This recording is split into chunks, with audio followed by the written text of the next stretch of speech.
మన రక్షకుడైన యేసుక్రీస్తు నామములో అందరికీ వందనాలండి. ఈరోజు దేవుని మాటలు యోహాను సువార్త 15వ అధ్యాయము 8వ వచనము. మీరు బహుగా ఫలించుట వలన నా తండ్రి మహిమపరచబడును, ఇందువలన మీరు నా శిష్యులగుదురు. ప్రియమైన దేవుని బిడ్డలారా, ఎవరైతే దేవుణ్ణి మహిమపరచాలని ఆశ కలిగి ఉంటున్నారో, ఎవరైతే యేసుక్రీస్తు ప్రభుల వారి శిష్యులుగా పనిచేయాలనుకుంటున్నారో వారితో దేవుడు చెప్తున్న మాట, బహుగా ఫలించమని దేవుడు చెప్తున్నాడు. ప్రియ దేవుని బిడ్డ, ప్రార్థనలో బహుగా ఫలించేవాడిగా ఉండాలి, వాక్యములో బహుగా ఫలించేవాడిగా ఉండాలి, యేసుక్రీస్తులో అంటుకట్టబడి బహుగా ఫలించేవాడిగా ఉండాలి. నీ ఆత్మలో నీవు బహుగా ఫలించేవాడిగా ఉండాలి.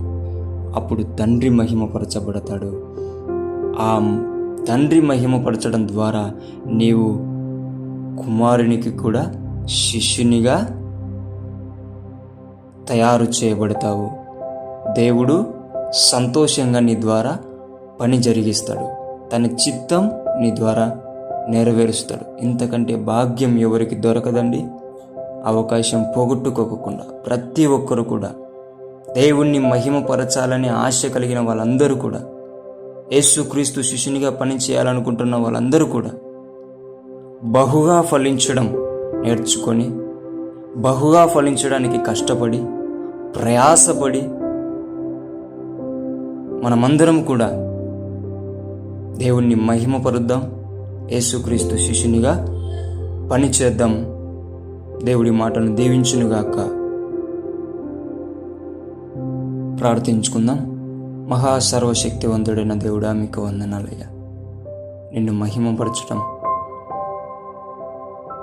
అనా క్రీస్తు శిష్యునిగా పనిచేయడం చాలా ధన్యత ప్రభువా. మాకు నేర్పించినందుకై వందనాలయ్యా.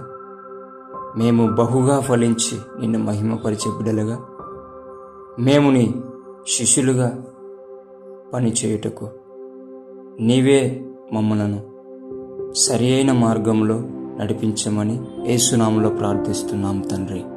ఆమేన్.